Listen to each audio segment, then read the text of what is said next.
spookiest of spooky episodes. Ooh, with the Boston bombshells. In 3, 2, 1.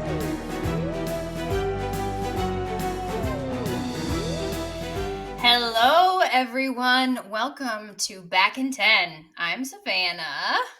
And I'm Jen. Today, we are diving into something that every dental professional has experienced at least once, maybe a few times. A true leadership nightmare. Every dental team has them. The stories and the sound effects that make you cringe, laugh, or want to hide under your desk. The kind that remind you that sometimes the scariest thing in dentistry isn't an extraction, bone graft, and implant. It is those stories that might give you the chills, but they also give you perspective. So these are leadership nightmares in the dental world. They're real stories from you, listeners, and real people, at least I hope it's real people, who have lived to tell the tale. Because even the scariest moments can teach us something if we're brave enough to look back. Ooh, how ominous, Jennifer. Ooh, did you like I'm that? already feeling spooky in my Sanderson sister t-shirt and everything. Tonight we fly, Savanah. Tonight There we we go. fly. Sorry. Yeah, so I'm gonna kick us off with a little fun / crazy one. Okay, tell me.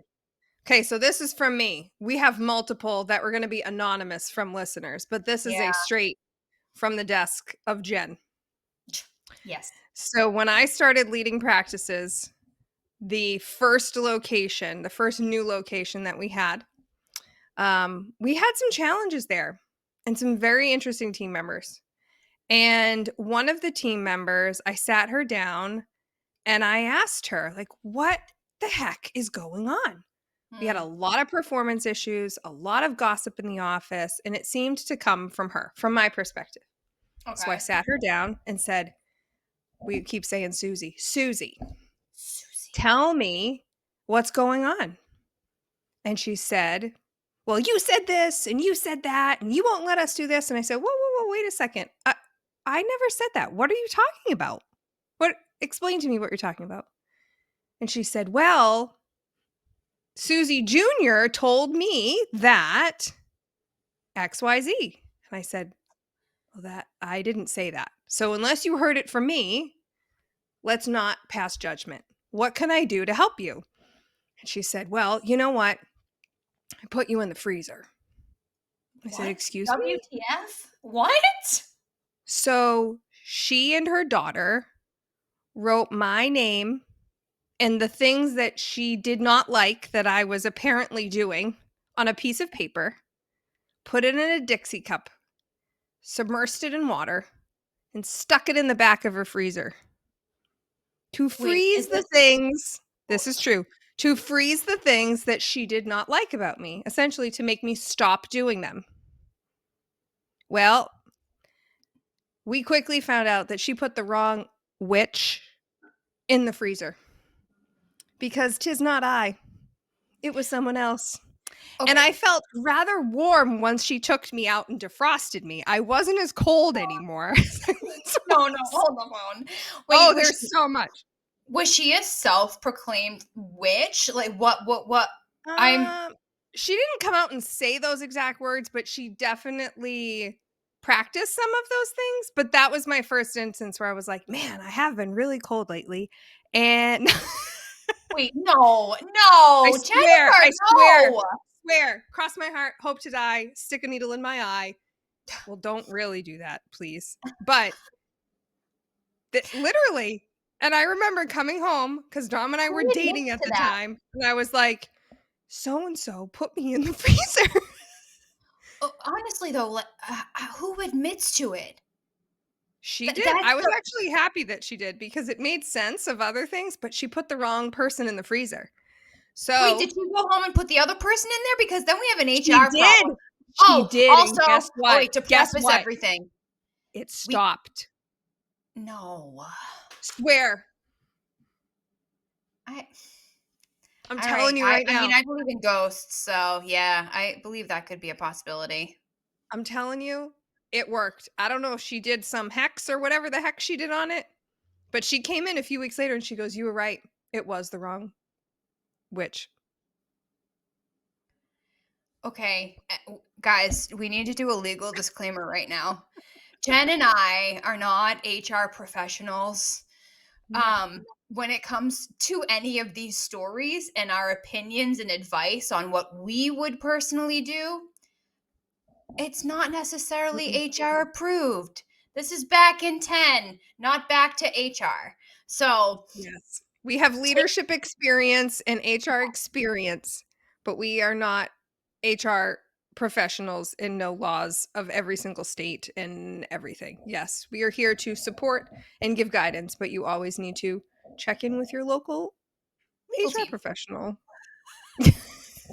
This team member who is practicing all of these things on her own time, which she's allowed to do. Mm-hmm. Did that other person who had their name put in a cup in the freezer ever find out that she did that? I don't know. They didn't last long enough in the office for me to tell. They left. Okay, we have our answer for that one. We're gonna move on to the next. They're The next still here with us on this earth. I will say okay, that. good. Yeah. Okay, so we had quite a few submissions about practice nightmares, and some of them were wild. This first one comes from Anonymous, and they said, "I've discovered improper billing and insurance fraud in our practice that is normally managed by our financial coordinator. I alerted the doctor, and while they initially appeared surprised, concerned, it's been over 3 months now, and that financial coordinator still has a job.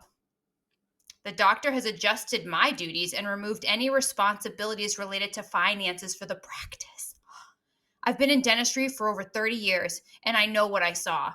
My integrity says to leave, but I'm wearing the proverbial golden handcuffs." Wow. You know what? I mean, as wild and shocking as that is, it happens everywhere. That person who submitted that did their due diligence and brought it to their superior, and at that point, that's all they can do. They'll have to question whether or not they can sit through it and watch it happen, or they need to leave. Yeah, and I think one of the biggest things, this is where I'll put on the quick HR hat, document everything. Right? Everything. Write down the day that you spoke to the doctor. Write down the day that you realized this in the first place, and any information that you have, because you don't want it to come back to you either. Because we know, Savanah, from multiple courses and everything that we've done, if something ever happens and, the insurance company or the government or anything comes into your practice, it can affect more than just the doctor. Oh, absolutely. It can affect the practice manager or the insurance coordinator, financial coordinator, whatever the titles are. They are involved in that as well. It's not just doctors. And it's, at this point in the industry, it's not about a slap on the hand and paying a bunch of fines. It's a slap on the hand, paying a bunch of fines, and going to prison. Yeah. And no one wants to be a part of that.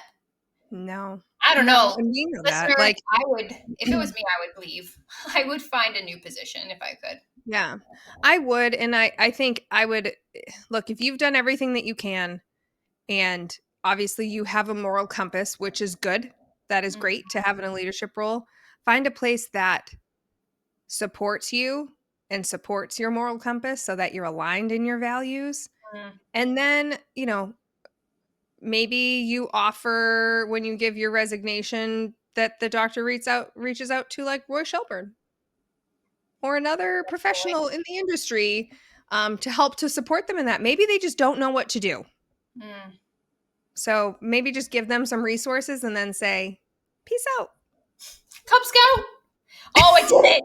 Oh, we couldn't go I one did it episode first. without It's the okay. food sign It's going up. okay. All Yeah, right, what's it's okay. our next That's a submission hard one. Okay, here's our next one. My direct manager is a micromanager to the Okay. 10th degree. They're notorious for setting goals and then moving them. I'm really great on taking meeting notes, so I know my action items. When I ask them for clarification, the goalpost moves. Her go to response is always, "We already discussed this," and refuses to answer any questions or further clarification.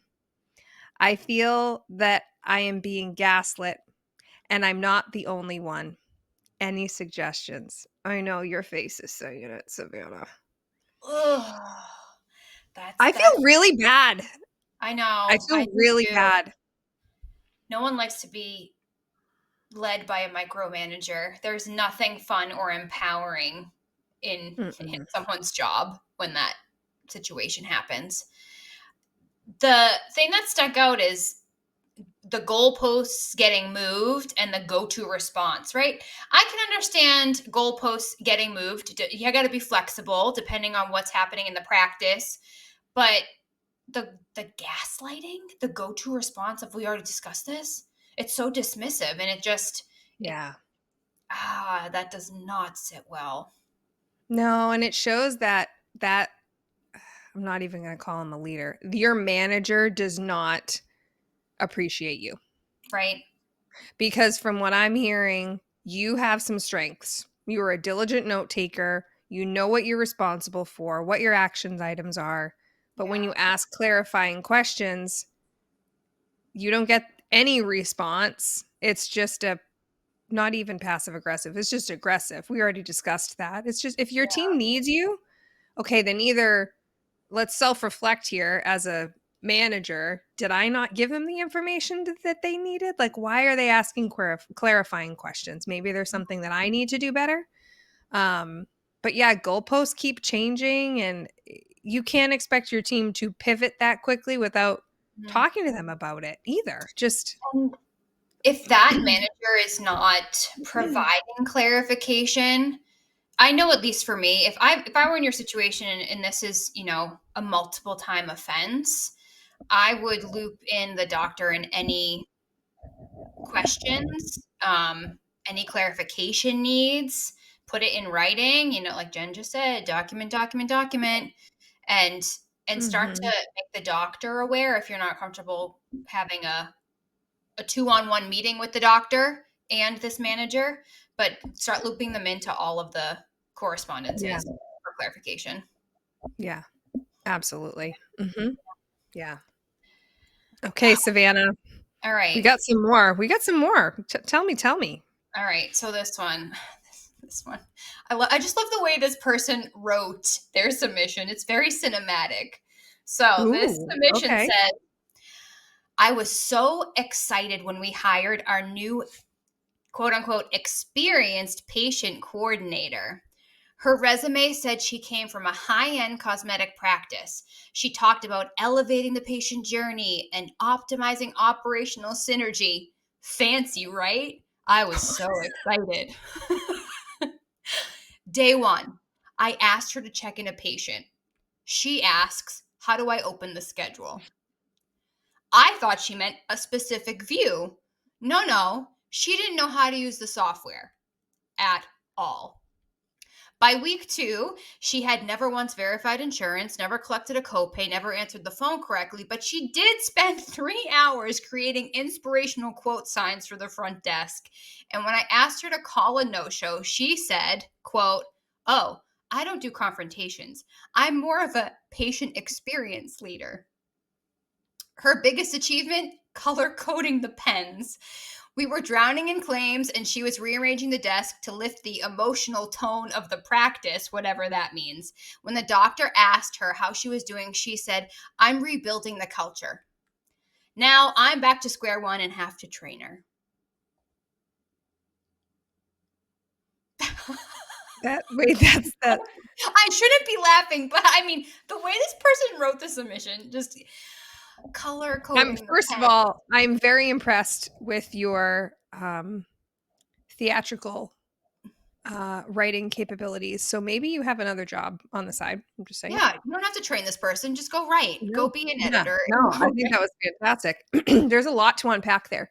So the first thing is, does the doctor know what's going on?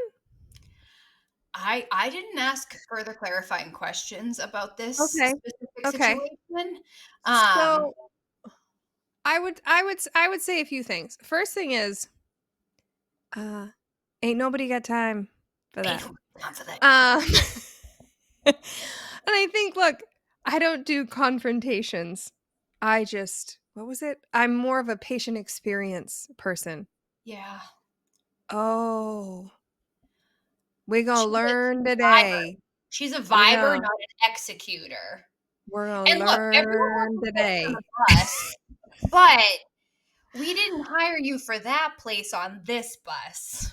So, I'm feeling a little extra spicy today. I feel like they need to have some serious conversations, because if she does not like confrontations, there needs to be a conversation about her lackluster performance, yeah. because the way that she showed up in the interview was one way, and the way that she showed up for work on day 1 and then what was it into week 2 is not what was expected based on the interview. So, was there some bending of the truth as to work experience? Because that's a reason to terminate. Spending 3 hours to I just heard 3 hours and I'm like, who has 3 hours in the day to do anything? I was like, that's God, interesting. if I had 3 hours straight to do something other than sleep, I'd be a happy woman. Yeah, and I can understand to color code a pen, but to a certain extent, right? Yeah. Yeah. Did she make a key? Because that would be helpful. But that's really not her responsibility to set the emotional tone of the practice and Yeah. rebuild the culture. Does it need rebuilding? It just sounds like she doesn't It know sounds like her she doesn't expectations. know, or she was handed a specific job, a specific position, and she doesn't know how to fulfill it, so she's doing what she knows how to do, which is organize. Maybe we need to encourage her on a different career path. Yes, maybe we need to Maybe. release her to better things for her. Yes. I mean, is she trainable? Okay, so here's my other question. Is she trainable? Is she a good human? Is there potential? I know she doesn't do confrontation. There are a lot of people that don't do confrontation and need communication coaching. But is she a good human who's willing to be trained? Maybe with her organizational skills, she'd be a damn good dental assistant and really great at ordering for the practice and getting your supply closets in checked and, properly arranging all of the treatment rooms and everything like that. Is that an opportunity? I don't know. Maybe. But I think the very first thing she said was that her resume did not match her qualifications, which I don't know about you, Jen, but I've run into that so many times, which is why having you can't do a pre-work interview. You can't have them come in and do that. You can do an assessment, but you can't have them actually on the job. That's why your assessments are really huge. You could have sat her down in front of a demo account and said, okay, tell me what you know about this software. That would have saved you a whole lot of time with onboarding. Yeah, give him an EOB and have him do calculations on it and remove all the patient information. Like, there's so many different things that you can do to assess someone without them ever having to physically see a patient or have any patient data in front of them. I would say that's going to be a tricky one for you to do, because whoever submitted this nightmare definitely sees it as a nightmare. And there's definitely going to be some challenges there. That's going to be hard for you to step into that role of being a coach and trainer of this team member when you've already had some challenges. So if the doctor needs you to do that, I think you need to talk to them about it and set the expectation of, I want to see their job description and what they're responsible for, so I can make sure that I'm training them on what you need them to do. And then if this team member says that they don't do confrontations and will not call a patient who no-showed, well, that's part of your job, and now you got to go. Yeah. Yeah, unfortunately, but man. Oh God, I don't want. Man. Yeah, no, thank you. I'm all set. Mm-mm. All right, what's on next one, Jen? Let me see. Back in 10. I'm Product placement. going to pause real quick. These are the ones that we were not going to share. Do you want me to? Oh, no, we can go to the other one. Oh, no. I see the one assistant. Okay, I get it. Yeah. I forgot because you jumped down. Do you Okay. want to do one after that, though? No, I'll Or just do this one three? assistant one, and then we should be good. And I honestly, I think rather than say assistant and make it targeted, let's just say one team member. Yeah. Okay. Cool. Ready? Okay. Mm-hmm. Okay, here's another nightmare for you. You ready? Okay. Mm-hmm. Okay. One team member came in every single day with drama, crying about her ex, screaming on speakerphone with insurance reps, slamming doors. They'd vanish for 20 minutes to, quote, breathe. Patients heard everything. We begged the office manager and doctor to say something. The doctor shrugged and said, they're going through a lot, just be kind. The day that they threatened to quit, he bought her flowers. The doctor bought her flowers. I wish she had quit. I'm the one who almost did. Yikes. Okay. So Wow, that is a nightmare that's an HR nightmare. yeah, there's a lot there. So obviously, as people, we never know everything that's going on in everyone's worlds. We don't, regardless of how close we are with them. We don't. So yes, clearly she was going through a lot. This, your team member was having some challenges. My concern is a few things. You never, ever yell at a patient or a rep or a salesperson or a patient or anyone. Period. No. No matter how mad, pissed off, or how bad of a day that you're having. Yeah. You just don't. That's the first thing. Second, why did the doctor buy flowers the day that she was going to quit? I don't really know. Were they mourning flowers? Like MOU? Yeah. The only thing I glean from that is that she was probably very good chair side if the doctor went to this length to because we don't know if they were a team. We don't know the position, right? So maybe it was. And maybe the doctor knew more. Maybe, but also like you have to protect the rest of the team. You can't prioritize one over the entirety of the group. The slamming doors, hell no. You don't slam anything in the office. You wait till you get to your car and you slam your car door. You don't slam any door or drawer in the office. It doesn't happen. No way. No, and then the vanishing to breathe for 20 minutes. Okay. I have to give some sympathy here. There have been some stressful conversations that I've had to have with team members and with patients where I'm like, I need to take a walk around the building. It doesn't take 20 friggin' minutes to take a walk around the building. You can go clear your head, take a lap and come back. I get it. It can be emotional and stressful, and for you to perform, tip top, best shape. If you need to take a lap, go take the lap. 20 minutes, you're leaving your team in a lurch. You're leaving the patients in a lurch. That's a lot. Yeah, and I think it's important, like my follow-up question or clarifying question would be, did people know that this team member was leaving for break? Because I've had that happen before where a team member would just leave. I'm like, well, where did they go? What is going on? You cannot leave your post. A captain does not leave his ship, right? Like you don't do that. you need to let someone be aware of it. But 20 minutes seems a little excessive. A little excessive. Yeah.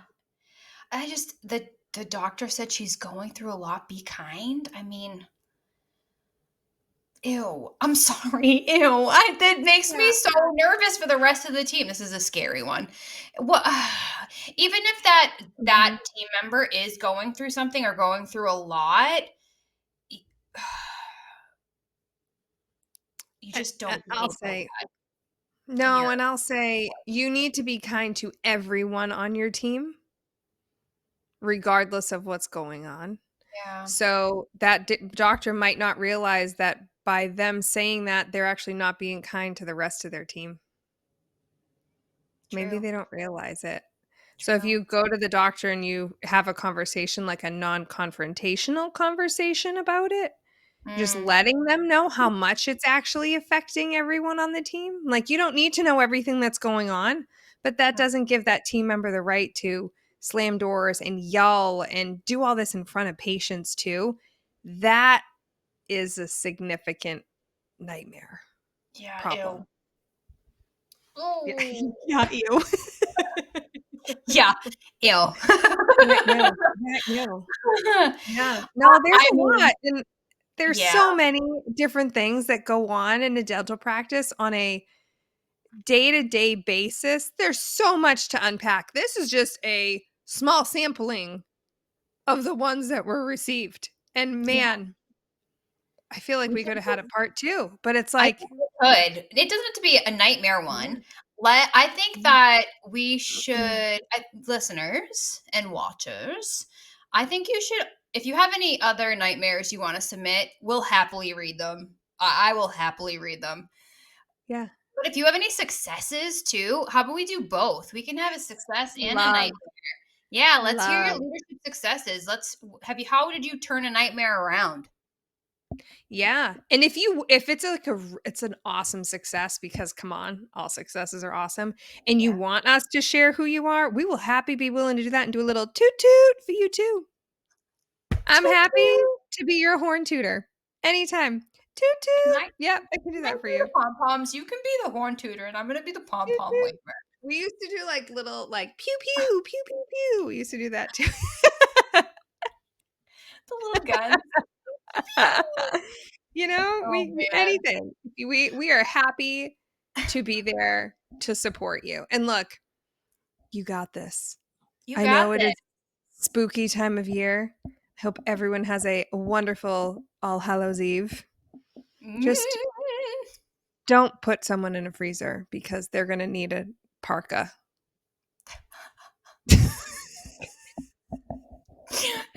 Jen, I think you just gave people an idea. Like, I think people are going to be like, I need to put someone's name in a freezer. If you do, I want to know. Because I tried it myself. It didn't work for me. So there's got to be something. There's definitely a little. Yeah. All I'm thinking now is hocus pocus. A dead man's toe and a dead man's toe. A dead man's toe and a dead man's exactly. Yep. And my lucky rat tail. I'm all set. There we go. Oh God. All right. Well, happy Halloween, everyone. And we hope that your nightmares are less and that you have wonderful dreams ahead. Eat all the candy for me. Bye, y'all. Bye, everyone. The pre-show shenanigans are next level, I tell you. We have fun with our pre-show shenanigans. Shenanigans. Oh God, there we go. Thanks for spending a few minutes with us on Back in 10. If something made you laugh, nod, or feel a little more human, share it with a friend and make sure that you're subscribed. You can also follow us on Instagram at Back in 10 Pod for more behind the scenes, updates, and probably a little chaos. We're not here to have it all figured out. We're just here to tell you the things that we wish someone had told us.